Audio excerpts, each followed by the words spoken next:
Welcome guys to my first video on gardening. So when I first started gardening, all I did was buy a ton of topsoil, as basically my mum had given me a little bit of an area in her garden at the time. It was a little one in the corner. I didn't have much, as I'll show you in some pictures in a few minutes, and all I knew was I wanted to grow veg, and I was passionate that that was what I wanted to do. So I bought that topsoil and I shoved it down. Now what I didn't know was that you put a seed, you buy a seed, you buy seeds in, you put them in pots with a load of compost in, you grow them a little bit and then you transplant them in your garden, as you can see in this picture here. So as the weeks went by, what would happen is I noticed the plants would grow so rapidly in this kind of weather that we were getting at the time, which was really warm. For spring it was really good. And I don't believe that we have another one like that for at least a good 4 years. So as you can see now, as these pictures are going through, the development of these plants are very quick, very efficient. The soil doesn't look like it's drying up in these pictures, and everything is just coming to life, blossoming. That's what you'd expect of any garden, I guess. So I thought that I was doing everything right. That's not a problem. Everything's going well. Look at that, yeah, everything's ready to harvest. It's producing a really good crop. Alright, we're doing well. And that's when I noticed then, as soon as I'd picked all the plants, this is what happened, as seen in the next image. The soil was completely dry. It was as if something had just sucked all the life out of it. It wasn't black, it was just literally this grey colour. And I thought, okay, I need to do something about this. So I started researching and I looked all over the internet and I came a guy called Paul. I can't pronounce his last name, but so basically he built the Garden of Eden, Back to Eden, and he's got a film on that as well, which I'll link in the description below. So he was my big inspiration at this point, and I thought that, okay, come 2015, what I need to do is make sure that I'm following his principles, which was to cover the ground in some kind of layer that will protect it. In this case, wood chips, and that's where this comes in. So I put wood chips down on my little earth, and a little bit of negotiation with my mum. She gave me a little bit more of an area to cover as well. So as you see, as these are going through, these are the results I had growing in the wood chips in my first year. And I planted a blueberry bush on my new hearth that I had acquired. I planted an apple tree, and that was literally from a seed after eating an apple. And your usual things like, lettuce and peas and pretty much spinach. That was one of my main things that I wanted to really grow because I ate it quite a lot. A few nasturtiums and strawberries later, which one of my mates gave me, shout out to Craig, I had a garden that seemed to be prosperous. So I moved on and I checked out the soil, my mum's on the right hand side and mine on the left hand side after a year of having wood chips on top of it. As you see on this picture, there's a very clear difference as to what's going on. So mine has a lot of microbes in it now and it's very rich in organic matter. And my mum's, as you see on that, it practically looks dead. No offence, mum. The strawberry patch had bloomed over the years, so this is 2017 now, and they split off into a lot of different ones. I'd bought new plants in to give a bit of an edge into my garden, and here is more or less the finished product back in 2017. So I still weren't happy with this picture though.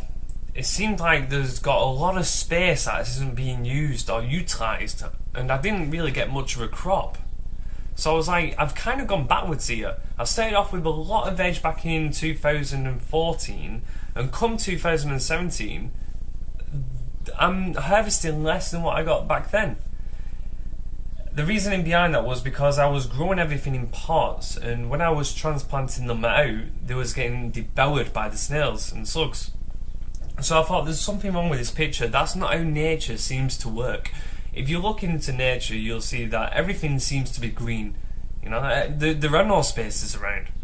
So I'm like, how can I replicate that then? So what nature seems to do is she scatters seeds everywhere.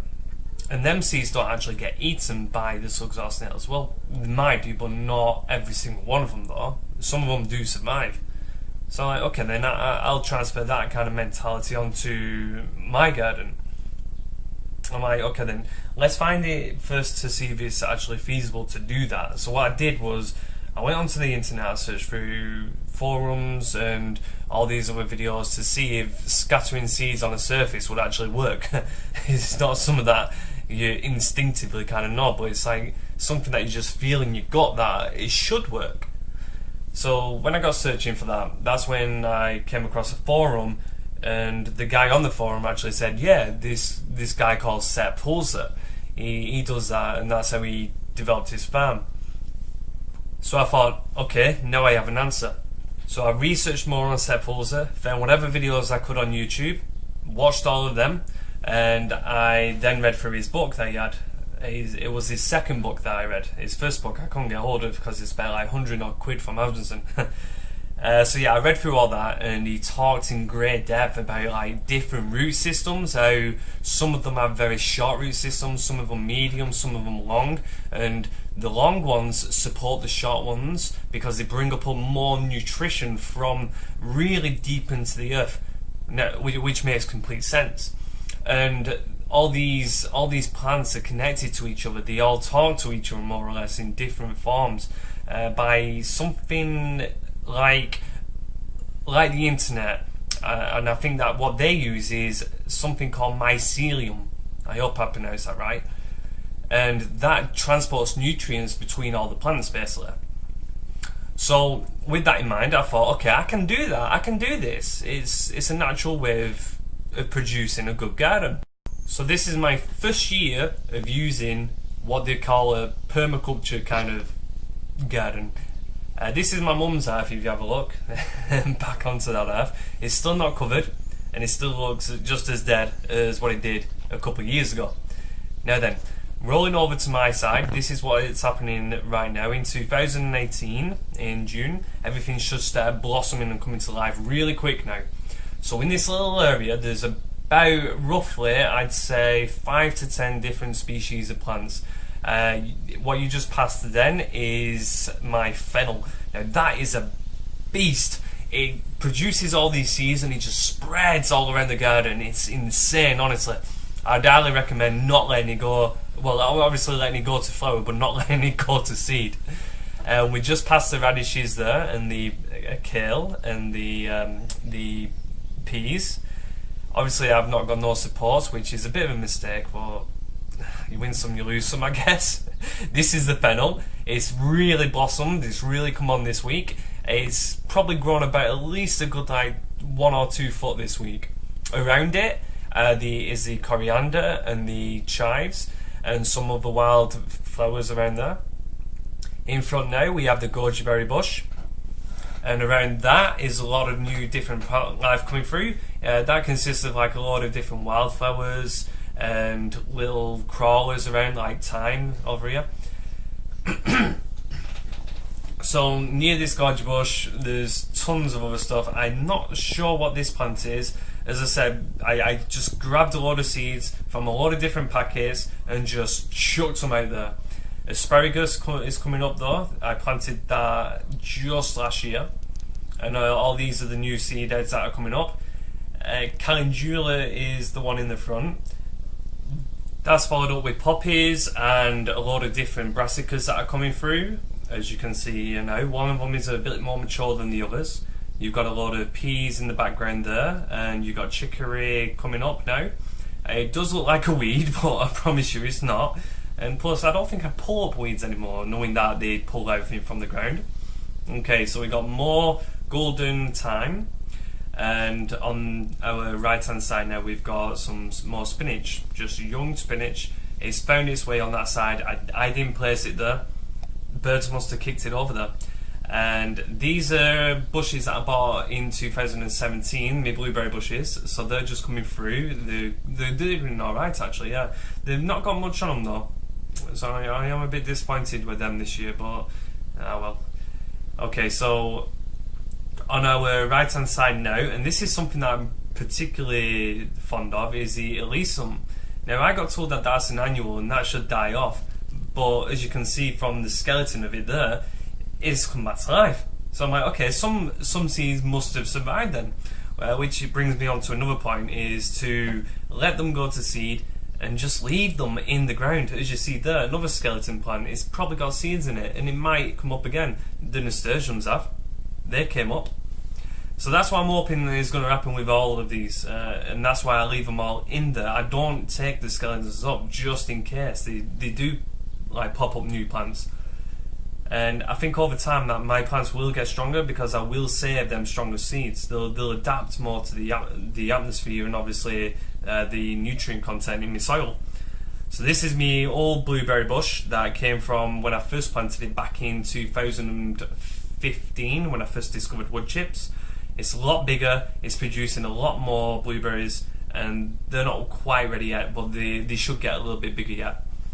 Okay, so we got the clover as well, and what that's doing is taking all the nitrogen from the air and just compacting it right in their roots. They bring it all down and they feed it into the soil. People do say dig them up, I say don't. I say leave them, let them go to seed and let them produce even more. So here we have a cheeky raspberry bush. The reason I call it cheeky is because it seems to be just literally overtaking everything. We'll come back to that in a bit. So the strawberries, this is from what I planted back in 2015 as well, with that one strawberry. And now look at this. Look how many strawberry bushes there are now. It's just spreaded absolutely everywhere. I do plan on harvesting them. As you can see, they are going red now, so they're getting ready to start eating now. I actually had one this morning and one yesterday, so I counted 2 so far. Not bad. It's something.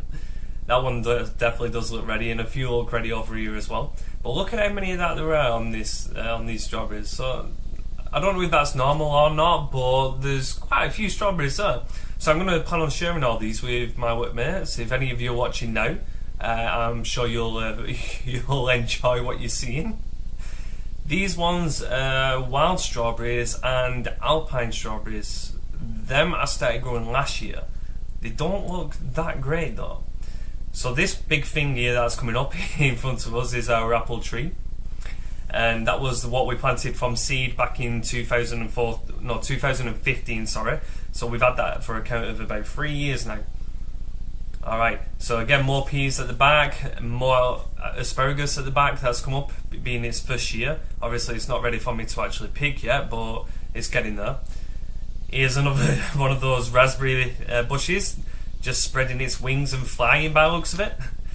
Some watercress. I don't think you're supposed to put that in there, but there you go. And the big main raspberry bush itself.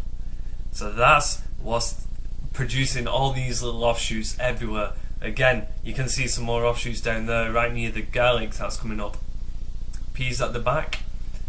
The garlic is pretty big. This garlic is healthy. It's growing quite nicely this year, so I'm quite chuffed with it being in that position. And we have more broccoli, more kale, more beetroots in front of us, parsnips, and this little stump is what held our wasp nest. Now that seems to have disappeared. I don't know, it might come back yet. And this is the spinach that's going to seed as we're getting up now. So I did chop the middle of that and it seemed to just sprout everywhere. These Brussels sprouts I didn't do too well last year, but I let them go to seed anyway, so I'm going to plan on planting them quite soon. They're getting quite big, them pods. And this is a cabbage plant. So that's the tour of the garden. Hopefully you've enjoyed the video as much as I've enjoyed narrating it. And if you could, just leave us some comments in the bottom, subscribe to the channel, and I'll bring you more from my garden as the weeks go by now, as it grows up. Alright, bye bye.